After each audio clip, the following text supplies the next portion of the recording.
This is the Patriots Prayer Network, where truth matters.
Hello, everyone. This is Alexandra Levine with Alexandra 360. Thanks for joining us tonight. The topic right now, mystery drones. Have you seen a drone above your home? I know for a fact there have been drones flying all over the state of New Jersey, the state of Maryland, where I am, and reports of drones over the state of Oregon. But we have to ask ourselves, there we go. Former Maryland Governor Larry Hogan, he actually filmed 10 minutes of mysterious drones over his home. Also, elected official Tim Fazenmaker, who's been on our podcast so many times, and he was on the Bearded Patriot as well. He actually took pictures and saw drones above his neighborhood. So what is going on here? Are these American drones? Are these Iranian drones, Russian drones, Chinese drones? What kind of drones are these, and where are they coming from? Well, it's interesting because President Trump actually talked about that in his press conference yesterday, because they asked him, President Trump, what do you think about the drones? And he said something very interesting that I want we the people to really listen to. He said, and I quote him directly, "The government knows what is happening. Look, our military knows where they took off from, they know where they came from, and where the drones went." He also said, our military knows, and Joe Biden knows. And for some reason, they want to keep we the people in suspense. I am so happy that President Trump called Joe Biden and his administration out for this, and the military and the Joint Chiefs of Staff, because it is true. They do know what's going on. They know whose drones these are, whether it's American drones or Russian drones or Iranian drones. Now, Joe Biden and his administration have weeded out any foreign entities that these drones could be from, because they said if it was from Iran or China, they would be shooting at us. But if they are American drones, then fess up and say that. A lot of these drones are going over construction sites right now, all over this country. So if they are drones, American drones, drones that we the people have built, drones that the government has built, if it's taxpayer dollars paying for these drones, then Joe Biden and his administration and the Pentagon and the military need to say that. They need to tell the truth here. They cannot be silent on this. This is scary. It's not normal to walk outside your home and see a drone literally above your home. And that's what's been happening all over this country. But a lot of people think this isn't real. They think it's a conspiracy. My question to my audience, do you think these drones are real, or do you think they're a conspiracy? A lot of people are saying that there's aliens inside these drones. There was confirmation through the Pentagon that UFOs were circling around this country. And if you've seen the movies like Mars Attacks and Independence Day, you know that those aliens do not have the American people's good faith, meaning they don't have our best interests at heart. That's what I meant to say. But are they aliens? Are they just drones, American drones? This is the question that we the people have been asking ourselves for the last couple of weeks. But again, we're getting no answers from Joe Biden, no answers from Kamala Harris, no answers from the Pentagon and the military. So what are we the people supposed to think? Thank God we have a real leader, a real commander-in-chief coming January 20th, 2025, literally a month from today, who's going to put a stop to it all. a stop to the wars, a stop to us not being energy independent. And because of President Trump's leadership, he's really, really putting it on the Prime Minister of Canada, the President of Mexico, China, anyone that tries to, pardon my French, screw the American people, like Canada and Mexico and China have been doing since President Trump left in 2020, or 2021, I should say. So what's going on in Canada? Little discrepancy between the Prime Minister, aka Governor Justin Trudeau, and his finance minister. Huge clash. The finance minister actually wants to play ball with President Trump. She doesn't want him to tariff the crap out of their country. She wants to actually work with him like they had the USMCA, the United States Mexico Canada agreement, an alliance and trade agreement. It was the best.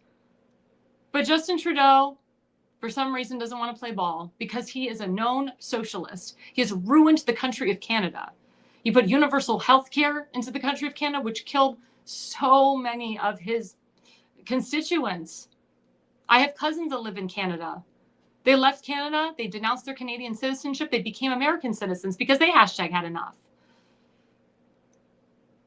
But the Canadian finance minister, she had enough and she resigned because Justin Trudeau wouldn't play ball with the new incoming administration. And now it's gotten so bad to the point that Prime Minister Justin Trudeau is thinking of resigning himself. And I think he should. It's been a long time coming. Again, one of the topics of tonight is who is fake and who is real. What is fake and what is real? And we all know that Justin Trudeau is fake. We all saw his fake eyebrows that he glued onto his face. We all saw them come off magically. Guess they weren't super glued on properly that day. We all see how he behaves. He's a wuss. He's a terrible, horrible prime minister. And he has ruined his country with his socialist ideals. The only reason he became prime minister was because of his father and his name. But people didn't realize when they voted for Justin Trudeau that he wasn't like his father, that he was more far left, more radical. And more people have left the country of Canada because of him, but a lot of people have died in Canada because of him. He kept that country locked down for years and years and years. He forced vaccinated everybody, made everybody get the AstraZeneca vaccine, which had a lot of side effects, killed a lot of people, messed up the famous singer Eric Clapton, and he's also a famous guitarist. Couldn't play the same way after he took AstraZeneca, and he talked about it on his tours. So we the people want Justin Trudeau to resign because we need someone as prime minister that will work with President Trump. Because again, a new sheriff is coming into town. And President Trump has had enough being an outsider in, looking for the last 4 years of watching our country get screwed. When President Trump was the president in January of 2017, he fixed this country and fixed it for the better. We became energy independent. We didn't have countries screwing us like China and Canada. We didn't have all these massive wars and massive people dying from these ridiculous wars. He brought peace to the Middle East. He opened up the Keystone Pipeline. These are things that President Trump wants to implement again.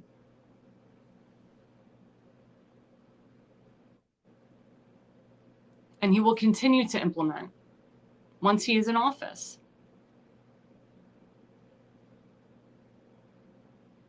But again, if we have Prime Minister of Canada, and we have a President of Mexico that is fighting with President Trump, not doing good for not just we the people, Americans, but they're not helping their own citizens of their own country, then you get them out.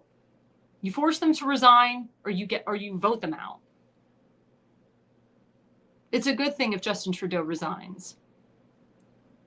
If the president of Mexico doesn't close her border, she should resign. And it's sad because the president of Mexico actually had a very good conversation with President Trump.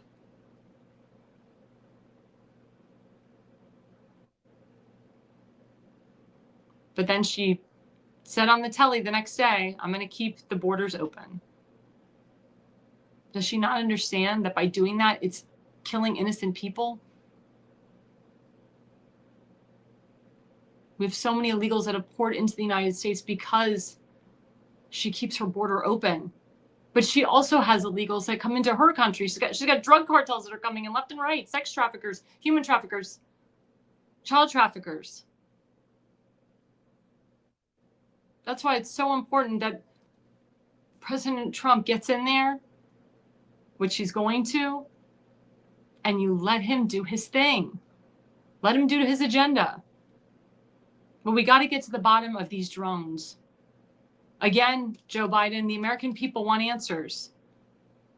They want answers as to why you are hiding and not telling we the people what's going on. Again, President Trump said, the government knows what's happening. He called you out. He said, look, our military knows where they took off from. He's calling the military out. He says the military knows where they come from and where they went. And he also called the military out again. He said, our military knows and our president knows. And for some reason, they want to keep people in suspense.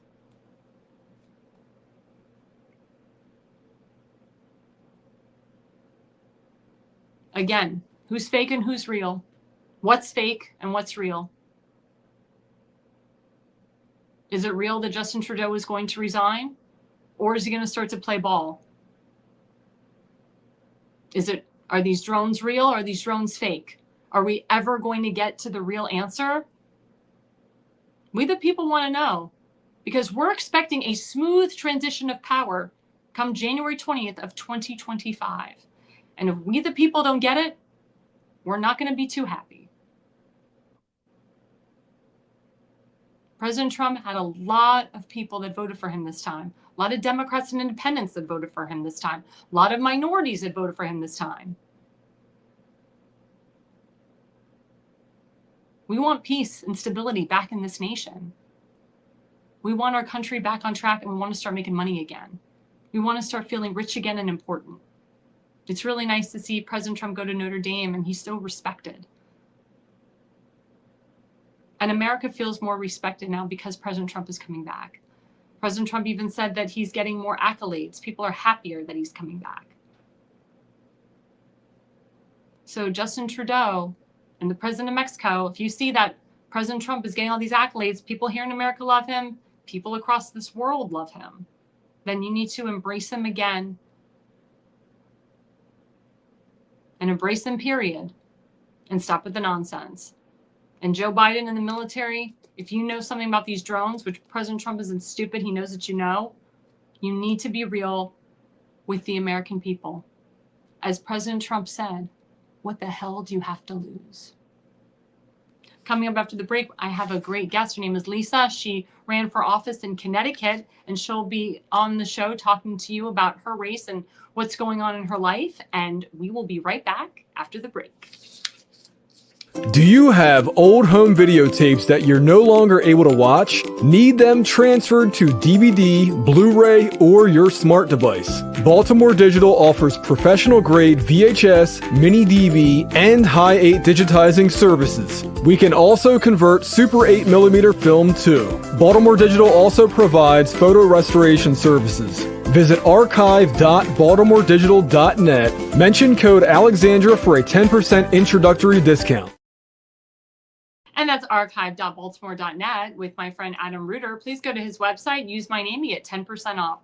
And I just wanted to correct, I said Lisa, I meant to say Linda.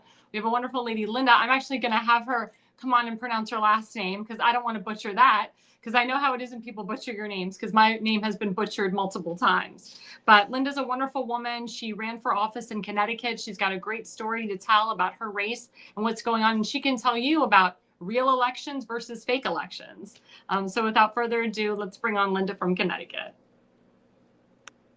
Hi, Linda. I'm so sorry I messed up your name in the beginning. Oh my gosh. It's usually my last name, which is Szynkowixz. Oh, Szynkowixz. There we go.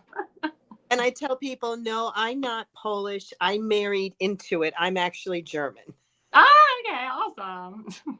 That's awesome. So Linda, tell my audience a little bit about yourself. Well, I am the founder and CEO of Fight Voter Fraud. We are a 501c4 nonprofit, nonpartisan organization that I started back in 2018. And what ties into this is, as you mentioned, I had run for office. Now, in 2018, when I ran for office, I uncovered a lot of fraud. And I reached out to the chief state's attorney's office, and they said they didn't have the time or resources to help me. So they referred me to the chief state's attorney's office, excuse me, to the SEEC, the State Election Enforcement, which is absolutely useless. And a friend of mine mentioned that it was a federal election, so that the FBI actually had some interest in election during federal elections. So I reached out to them, and I was supposed to hand over my evidence, 6 inches of evidence, 8 days before the election. They called me that morning and said, "We can't meet with you." And I said, "Well, do we need to change the time or location?" And they said, "No, it'll look like we're interfering with an election." As I tell people, that was the last time I cried. I mean, I was so upset. There was nothing. I'm begging the agent to take my evidence, and they refused. Later, I did find out that within 90 days of an election, they can't get involved. But that's the day that I actually started Fight Voter Fraud. If somebody needed to do something, and if I couldn't get anybody to help me, I guess I was going to have to figure out how to do it. So fast forward, we are actually in all 50 states. We are doing so much with the voter rolls, which is one of the key things, is cleaning the voter rolls. We got over 15,000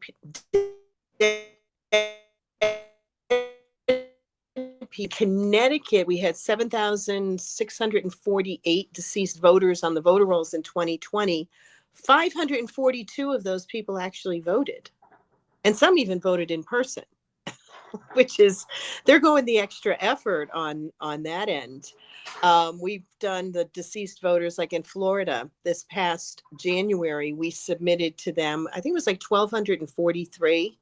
And out of those, 312 were still active voters. Some of them had been dead for 20 years. I mean, so we know there's a major problem out there with the voter rolls. It's the, like I said, the deceased voters that are on there, people who are double voting, which is one of the things that we are focusing on right now, are the double voters. I mean, one vote for one legal voter is our motto, yet we are surprised at how many thousands of people think it's okay to vote 2, 3, 4, and 7 times. And we had a gentleman in North Carolina 7 times voted. So that's our focus now. Our website is fightvoterfraud.org.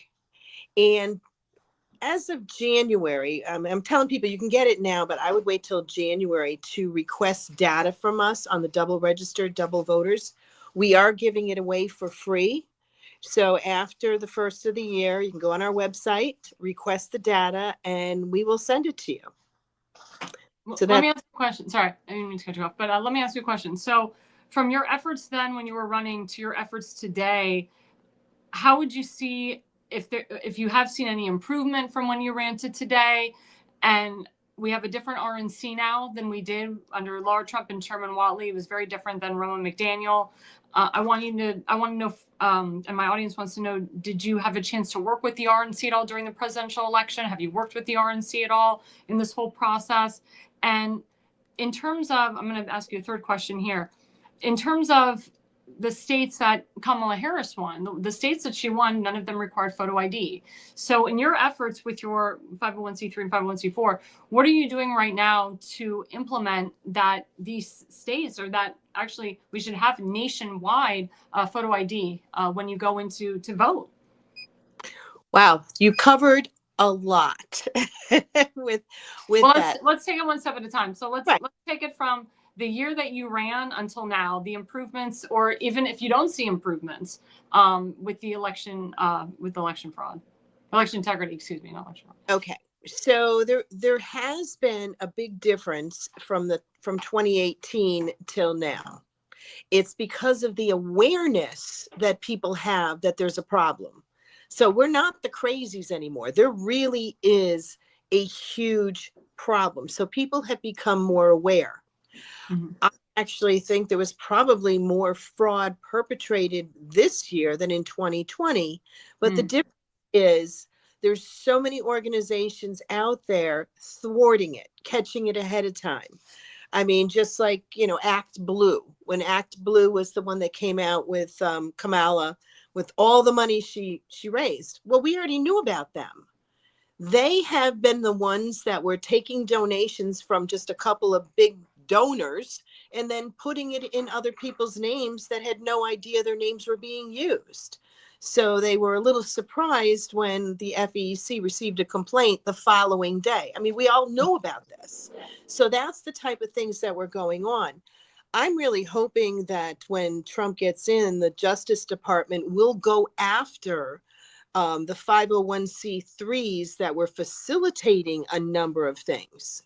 I'm not sure if you're aware of this, but the DNC had put out a memo that they wanted to have 4.8 million UCAVA voters, which are the overseas voters, they wanted registered and voted. Well, the problem is there's only 2.8 worldwide that are eligible to vote. And then there was an organization that was Vote Forward that was pushing people to register. You don't need an ID, pick a state, grab a zip code and register there. So we had that going on. And then, of course, you had all the illegals that were voting. Yep. One of the things we uncovered, I had a whistleblower come to me, and I have an email from the Career Development Department at Central Connecticut State University. They were reaching out internally to find other ways to pay the undocumented and underdocumented students without using the word employment or having to use Social Security numbers. Wow. So creative ways we're using fellowships, scholarships, stipends, and they threw other universities under the bus, which then in turn means, first of all, our tax dollars are going to pay people who are not even U.S. citizens. But at universities, they pretty much only need a letter from the university or a university ID in order to register and vote. So there's no checks and balance there. I mean, it was bad enough in North Carolina University. They were using student IDs as voter ID numbers. Fortunately, there was a suit and they stepped in and said they couldn't do that. So there's all these different issues that even I wasn't aware of back in 2018 that are coming to the forefront. So one of the things is we absolutely need a voter ID. We need that. But you have to remember, every state is different. Right. We can't dictate to them what we need to have done. Voter ID, same day voting, and paper ballots. That would eliminate 90% of the problem. Well, we know that's what President Trump wants to implement, though, especially on the federal level. He's talked about that many times. Right. But again, it's going to be very difficult within some of these states, like Virginia. They have a voting season, literally a season. They have 45 days of early voting. It's ridiculous. It's ridiculous. It's absolutely crazy. Well, Connecticut implemented last year having early voting, but it didn't give a time frame on how many days, and it didn't allocate any funding for it. So big surprise, where are we going to get all this money from? And it was an absolute disaster. Sure, we had a lot of people early voting, but overall, it's a mess, an absolute mess. So we do need to make those changes. Another thing that I'm now telling people to look out for is to check and see if your election officials are actually certified. Usually the states have state statutes where they have to be certified. In Connecticut, we did the deep dive, and we're one of the few states that actually votes by town. So we have 169 towns. We actually had 48 towns in Connecticut that legally couldn't run an election this past November. So, I mean, they don't know their jobs. They're not getting their certifications. I've been doing a lot of FOI with some stuff, and it's an absolute joke. So what I've done is I've actually been putting all the emails and FOI information on our website to show people, look, this is what we received. So it's a whole bunch of different things that need to be done. We absolutely need to clean the voter rolls, and we do have a way. We have a system. I know we can get this done. And also, again, talk about if you did any work with the RNC. How do you see the difference between the RNC under Ronna McDaniel and the RNC under Chairman Whatley and Laura Trump? So, like I said, we're a nonpartisan organization. Right. I can say yes, we did offer information, and it was used, and we have offered that to anybody who wants it. So it wasn't just with the RNC. What I have seen is they were on top of a lot of different things across the country. As a matter of fact, on August 13th, they sent a letter from their legal department to the Secretary of State in Nevada, explaining to them the legal ways they can use the federal government to find the undocumented people that are on the voter rolls, basically the illegals that are on the voter rolls. There is a way. The Secretary of States can do that.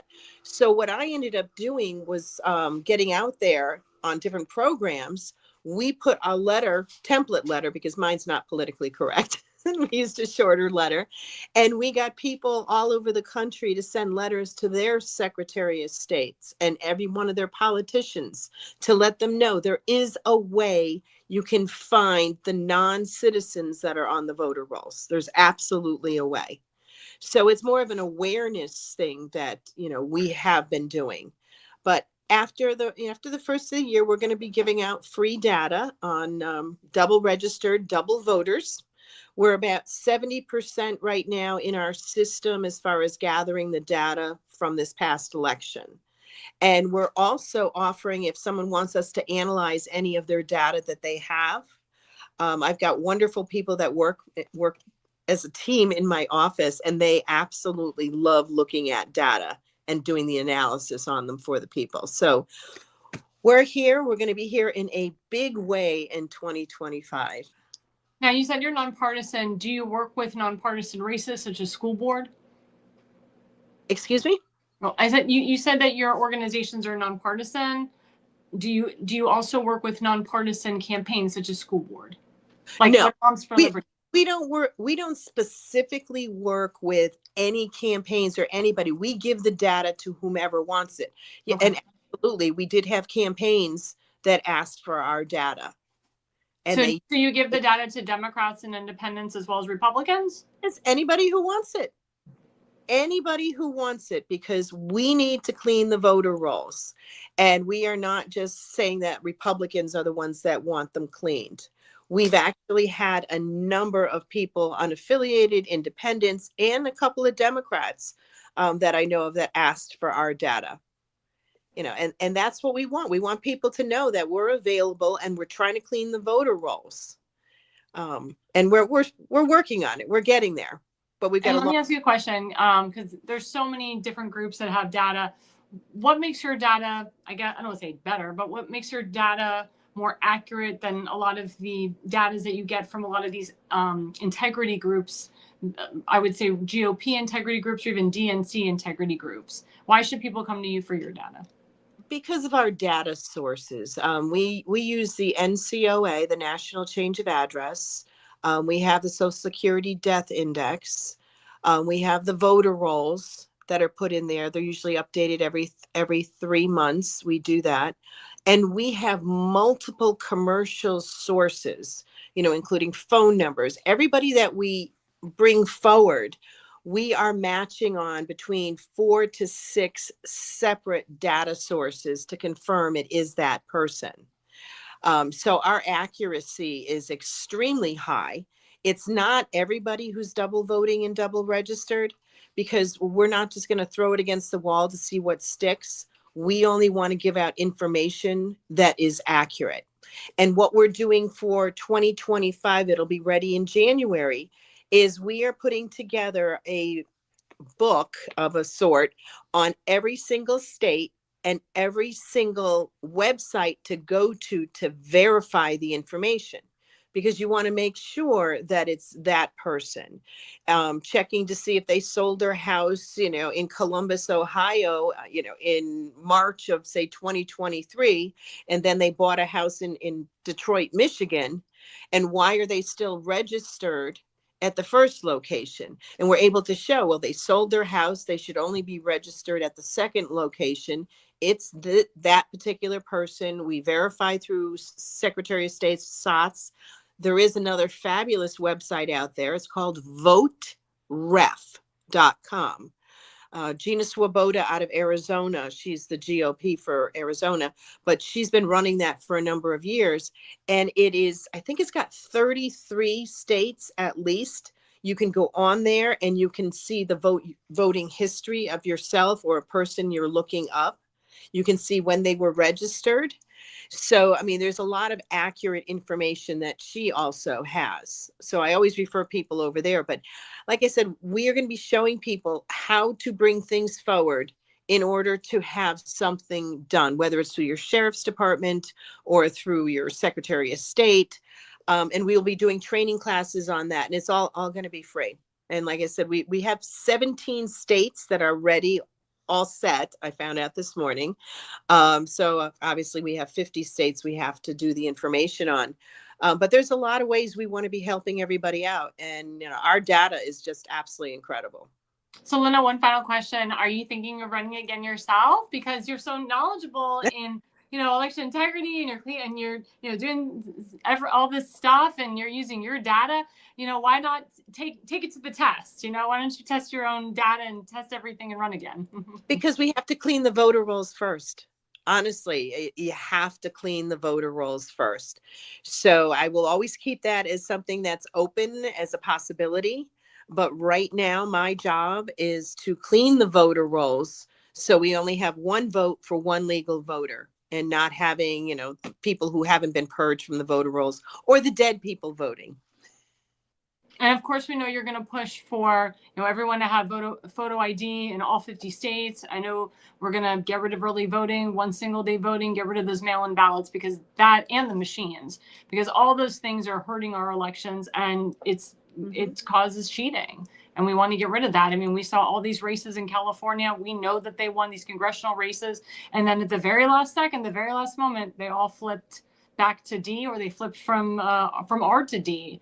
And my brother-in-law is actually an election law attorney, and he was up in Michigan and Wisconsin, and he saw a lot of the fraud firsthand, especially with Mike Rogers' race and the other guy, Eric Hovda's race, the two Senate races up there. And it's really sad. It's really sad, and they have been doing the work, but the work has to continue. There, unfortunately, unless all these laws get implemented properly, we got proper governors in there that will follow the law. But I do believe that once President Trump puts this federal law into office, federal law takes over state all the time, so it has to work. That's the only way. Bishop, we have a Secretary of State that during the debate actually said that fraud was acceptable. Oh vault, we say. And Dominic Rapini, who was running against her, he was the Republican. He said, well, thank goodness you don't work for a bank.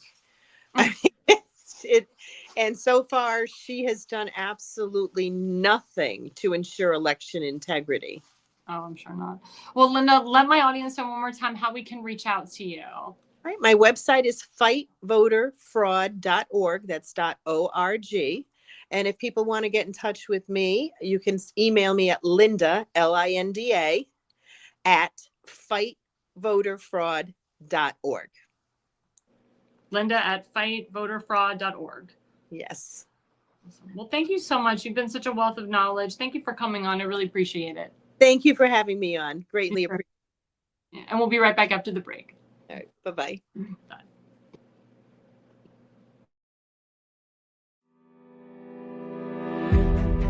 Hi, I'm Alexandra Levine. I'm a professional opera singer, actress, TV, and radio personality. Since 2015, I've been a volunteer, a field director, and a campaign manager, learning the ins and outs of the political world. That's why I became a political consultant. My job is to lead you to victory with organization, structure, and the mindset of winning for your district or state. With my guidance and direction, I can keep you focused on the things that matter to the people and advise you on key issues that need to be addressed. If you're a serious candidate that is serious about winning, then book a consultation with me today. Go to levineconsulting.co. You'll be happy you did.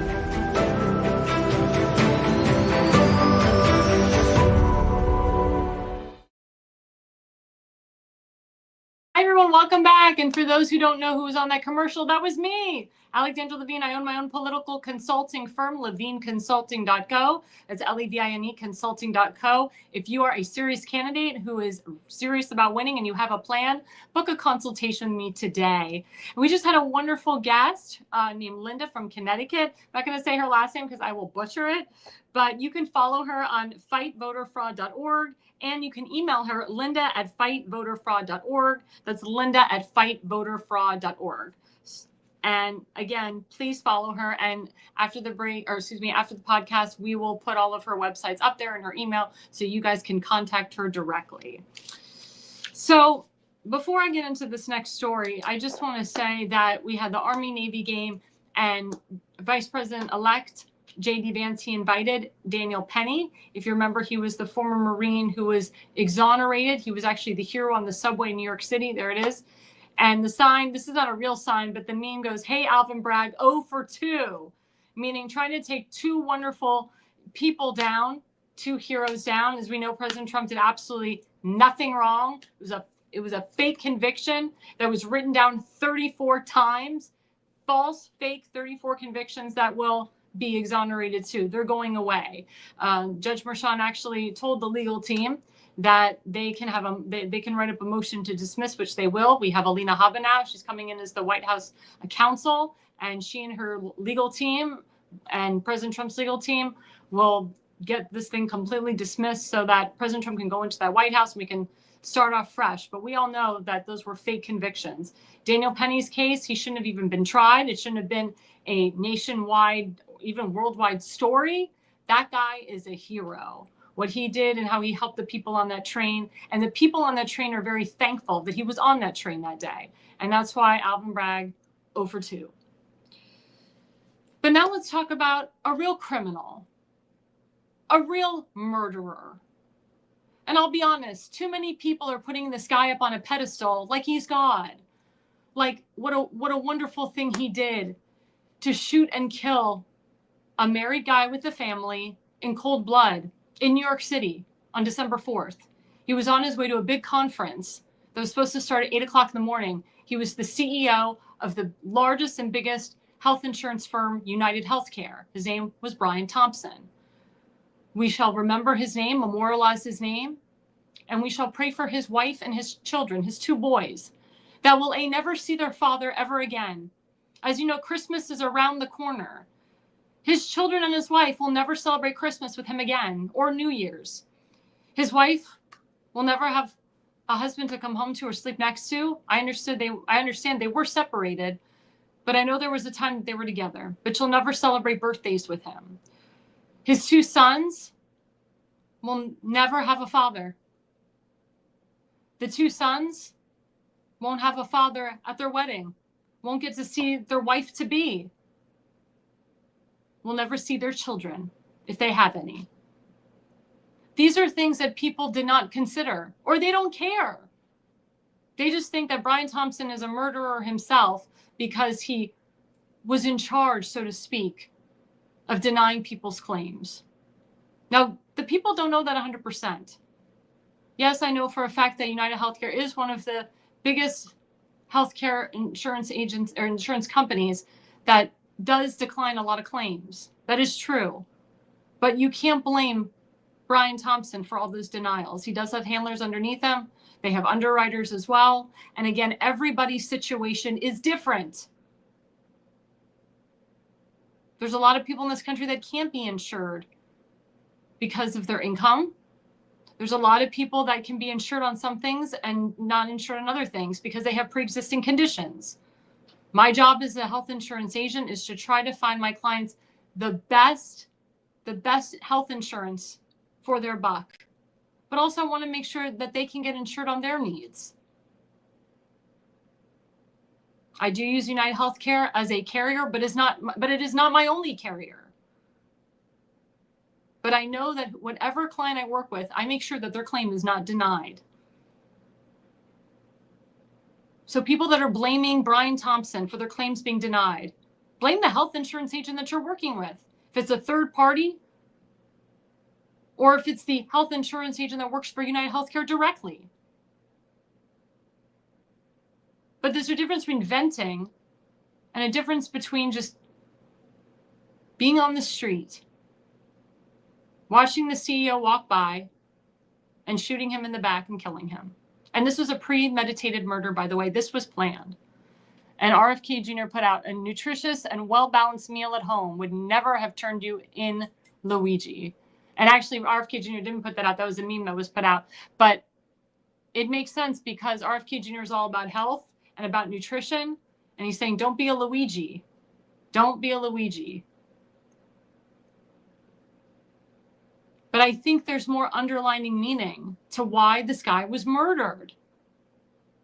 Again, I will remind everyone on my broadcast that there is no evidence that Luigi Mangione's family was insured under United Healthcare. There's no evidence that Luigi Mangione was under a family shared plan under United Healthcare. And there's no evidence that Luigi Mangione was trying to get on United Healthcare and his claim was denied. United Healthcare actually looked back at their records and found out that the Mangione family was never insured with United Healthcare. So was this really about United Healthcare? Or was this something else? Again, the other angle was that Brian Thompson was being accused of insider trading, and they said that he was going to testify against Nancy Pelosi. Again, there is no evidence to that. That is speculation. But I can tell you that the Mangione family and the Pelosi, or her maiden name is D'Alessandro family, D'Alessandro, her father, her family, were mayors of Baltimore. And as you know, Nancy Pelosi was the Speaker of the House. The D'Alessandro family is a very powerful family. They were a very powerful family in Maryland, and they still have D'Alessandros in Maryland to this day. They all lived in Little Italy together, the D'Alessandros and the Mangiones. They were all in Little Italy together, and they all worked together. The grandfather of Luigi Mangione, Nicholas Mangione, even praised the D'Alessandro family. So he knew Nancy Pelosi and their family well. And Nancy Pelosi was a daughter of 6 kids. They had big families back then. So there is that Nancy Pelosi, D'Alessandro, and Mangione connection. And that will come out. That will come out. It came out a little bit. But it needs to come out a little bit more. And yes, my producer, Billy, he said many believe that Luigi is a patsy. That's another angle too. That maybe he was the fallout guy. But again, as this case goes to trial, we're going to hear more and more and more. But I can tell you breaking news. Oh, before that. So this is interesting. So Luigi Mangione's lawyer and Sean Diddy Combs' lawyers, they're married. So Luigi Mangione's lawyer and Sean Diddy Combs' lawyer are both married. As you know, Sean Diddy Combs, he was accused, but also stories are coming out that he was a known pedophile, that he drugged young women, young men, underage. And now there's accusations against Jay-Z coming out that he did some stuff with young women and young men underage. I mean, you think of Jay-Z. He came up with the name, not Rockefeller, Jay-Z Rockefeller. That's what made him big. And these guys came from nothing. They came from the projects. And they made themselves big names. But I've been in the entertainment industry more than half my life. Thank God that I had parents that wouldn't leave me alone with these creeps. I was never left alone with a producer or a director, ever. My parents were always near me, were always by my side, protecting me. But a lot of kids back then didn't have that protection. So they're left alone with these thugs, these vigilantes, these, as we say in Yiddish, these schlemiels, these miaskites, which in Yiddish means these uglies.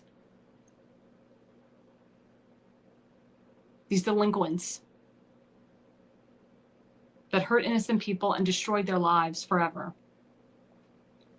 Just like Luigi Mangione, 26 years old, destroyed his life by murdering this guy on the street. So breaking news, Luigi Mangione was indicted today on charges that include first-degree murder, the indictment on murder in the first degree in furtherance of terrorism elevates the case against Mangione. So Alvin Bragg actually is considering him a terrorist. That's why he moved it from second-degree murder to first-degree murder. Interesting. The New York State Supreme Court indictment also charges Mangione with 2 counts of second-degree murder, 2 counts of second-degree criminal possession of a weapon, and count of fourth-degree criminal possession of a weapon, and 1 count of second-degree criminal possession of a forged instrument. Now, remember, Mangione is in Pennsylvania right now because he forged his IDs and also illegal possession of a gun. And what they're trying to do now is they want to extradite him to New York City, and then try him in New York City because that's where the crime took place. And again, this was confirmed on the news. I'm going to confirm this again to my audience. Neither Mangione nor his parents were insured by United Healthcare. Police have said the company may have been targeted because of its size. Again, because it's the largest healthcare company in the nation. But again, this is just my opinion. I don't think it has anything to do with healthcare. Now they're using that as a pawn. They're using that as a cover-up. Oh, well, Mangione is a hero. You know, he killed the CEO of a big insurance company, one of the largest health insurance companies in the nation in the world. He's a hero. He saved many lives. No, there's an underlying meaning to this that we don't know. And I really hope that we get to the bottom of it. Now, this was really interesting that came up on Sunday, December 15th. This was reported. Luigi Mangione's mother, Kathleen, who's a renowned doctor in Maryland, she told the feds her son might be the suspected CEO killer the day before he was busted. I repeat, Luigi Mangione's mother, Kathleen, renowned doctor in Maryland, told feds her son might be the suspected CEO killer the day before he was busted. Now, why would she say that to the feds? Why? This is why. The FBI confirmed that the San Francisco Police Department reached out to them about, quote, the possible identity of the suspect. Now, why would the San Francisco Police Department reach out to the FBI? Remember what I said last week? Luigi Mangione hadn't been in contact with his family since July. Kathleen Mangione, I think she goes by her maiden name, Giamino. I think that's her last name. Dr. Giamino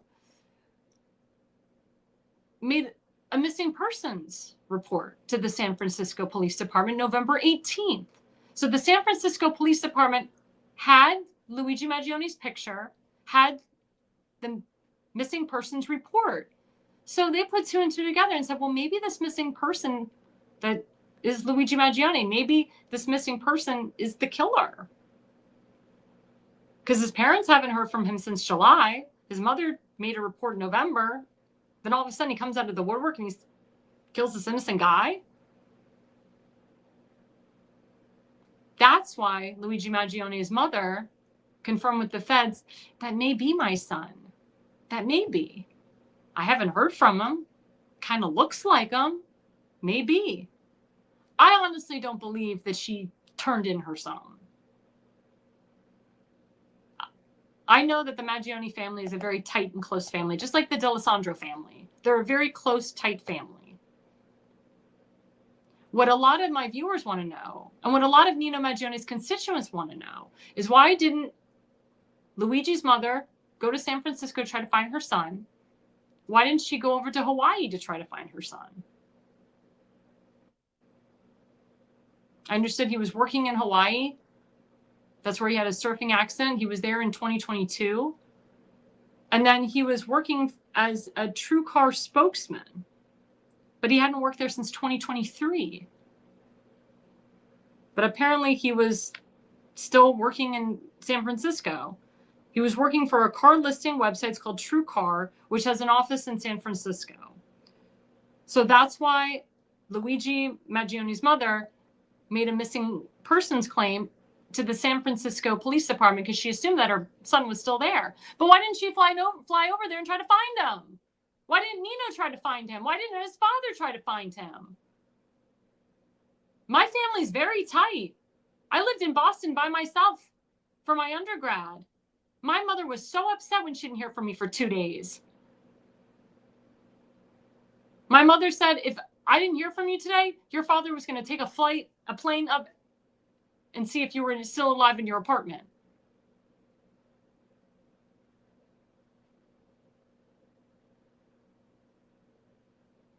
That's why this whole thing is very fishy. If Luigi Mangione's mother was so worried about him, she has the money, she should have gone over there to San Francisco to try to find him. Or call his work. Or have her husband go and fly over there. Or again, Nino Mangione is a state delegate in Maryland. He can use his powers, the powers of working as a government official to go over there.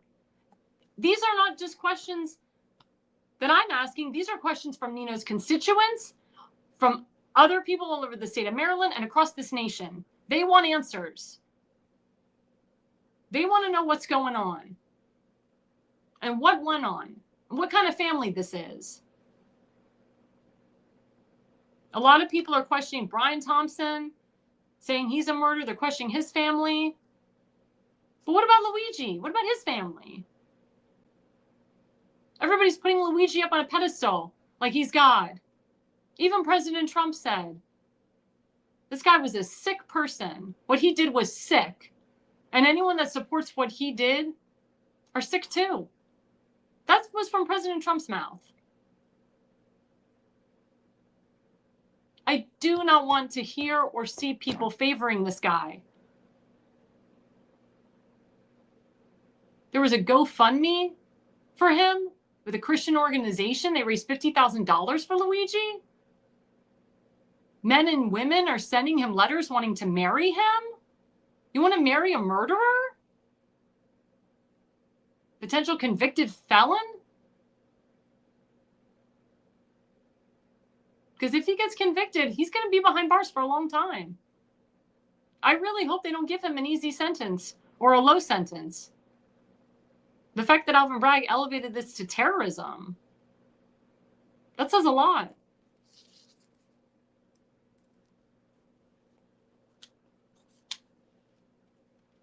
Now, after the FBI confirmed that the San Francisco Police Department reached out to them about the possible identity of the suspect, Mangione's mom, Kathleen, told investigators on December 8th he could be the suspect, but that she was not completely confident that it was him.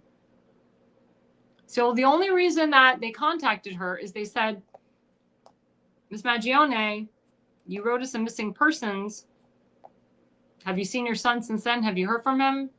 She probably said no. Well, this is what happened December 4th. They're saying that the suspect kind of looks like your son. What do you think? And she said, he may look like the suspect, but I'm not sure. Again, she didn't want to openly admit that her son could possibly be a murderer. But she was trying to cooperate with the authorities as well.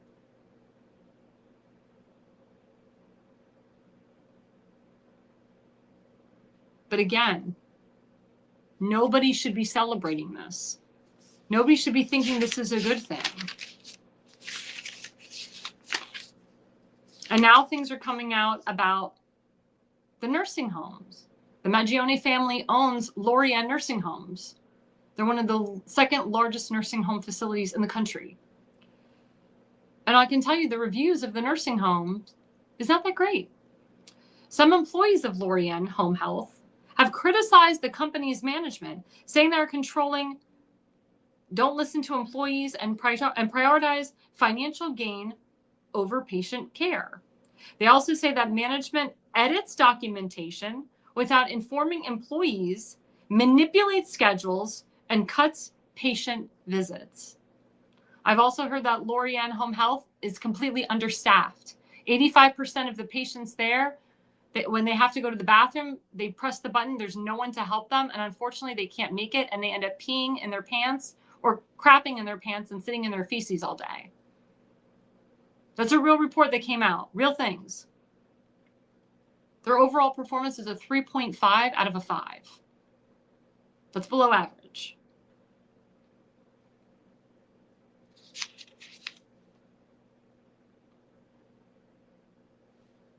Again, the Mangiones own the second largest home health care center. And I know how rehab centers are in assisted livings. I've been to some myself. My grandfather was horribly treated at his rehab center in Florida. My grandfather got COVID. They did nothing to help him. They gave him Mucinex, Robitussin, and Ensure. My grandfather was right back up to his weight after 7 years of living in Florida before he got COVID. And what do you think the rehab center did? They starved my grandfather to death, so he lost 30 pounds in 2 weeks. How long do you think that takes for a 98-and-a-half-year-old man to regain that weight back or regain his strength?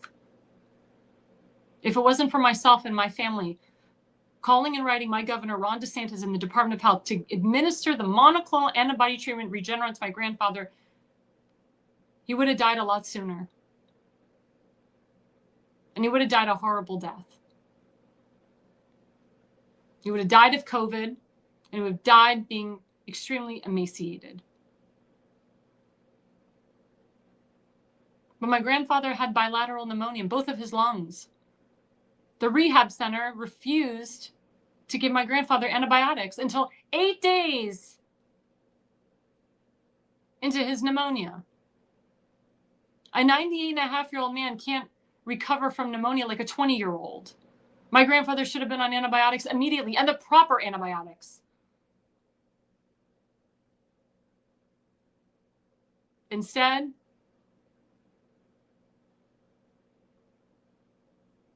they gave him the lowest dose of antibiotics alive. And then when my grandfather ended up in the hospital, they put remdesivir, fentanyl, and other types of opioids in my grandfather's drip, which caused his body to collapse. And unfortunately, my grandfather ended up on a ventilator, which we all know is death. That is a death trap when your relative has to go on a ventilator and die that way. And the doctors at the hospital lied to my parents and said if they removed my grandfather off the ventilator, they took him off of it, he'd be able to breathe on his own just fine. But it was a lie. The minute they took my grandfather off that ventilator, he slowly died. And it was horrible. That's what rehab centers and hospitals can do to you. And the hospitals in Florida are supposed to be some of the best. But not all.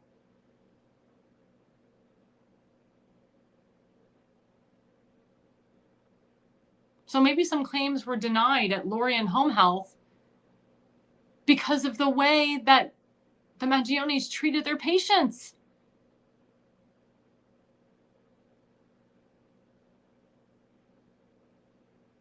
Again, I've talked to a lot of people that have been to Lorianne. They did not have a great experience.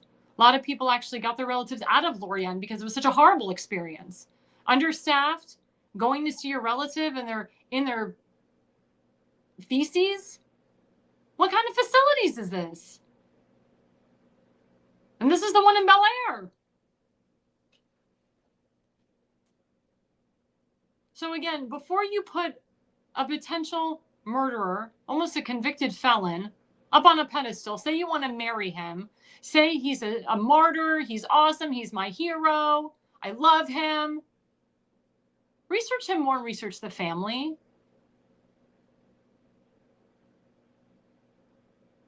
And I'm not saying the whole family's bad. I'm not saying anybody's bad. But I'm reading this. Luigi is not an innocent man here. And people say, oh, well, he just went psycho. He had a psycho episode, an insane episode. I mean, if he's going to try to plead insanity to get out of this, that's going to be a hard case to win.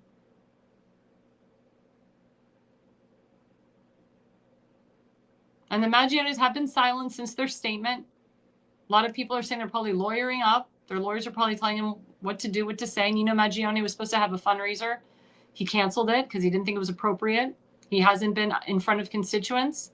He missed the Baltimore County Republican Central Committee Christmas party because of this. But eventually he's going to have to answer his constituents.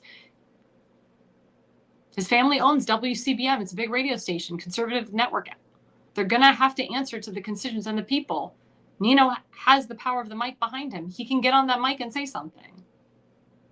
Because he is eventually going to have to talk and face his constituents. He is thinking or planning on running for Baltimore County Council, unless those plans have been botched because of this. His cousin, Luigi, is ruining his family name. Me personally, I would not sit back and watch Luigi ruin my family name. I would come out. I would totally disavow what my cousin did. And I would be supportive of Brian Thompson's family every single day and say that we're praying for the family. Some people have even suggested he go over there to the family, maybe bring them flowers, a condolence card, something, speak to the family one-on-one. Extend an olive branch, people have said.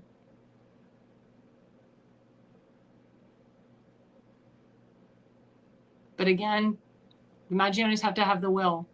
And again, if they are lawyering up, they're taking the advice of their lawyers.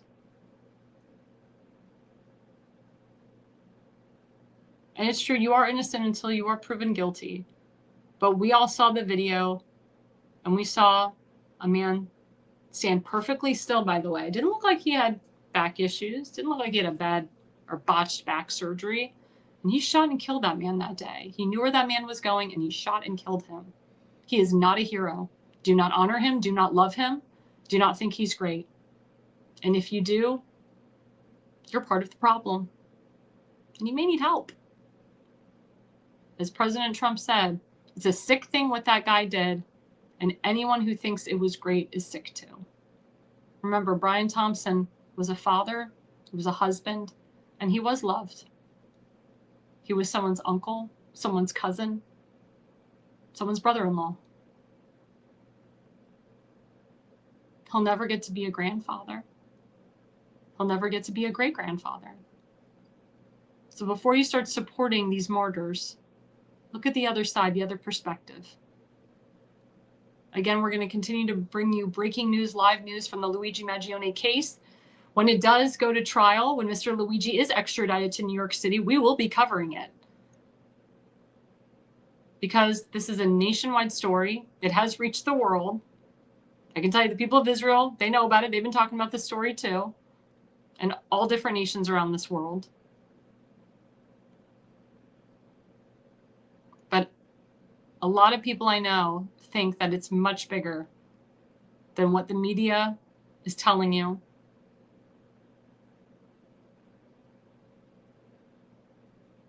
And we're just going to have to find out.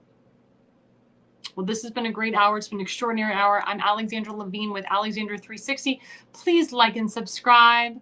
And please follow us at the Patriots Prayer Network on Rumble, at the Patriots Prayer on X, at the Patriots Prayer on Facebook, at the Patriots Prayer on YouTube. You can also follow me, Alexandra Levine, on Facebook, at Alexandra LEVI20 on X, at ARLevine85 on Instagram, at ARLevine85 on Truth Social, and at Levine Consulting on YouTube. And the reason you listen and the reason you watch is you are no idiot.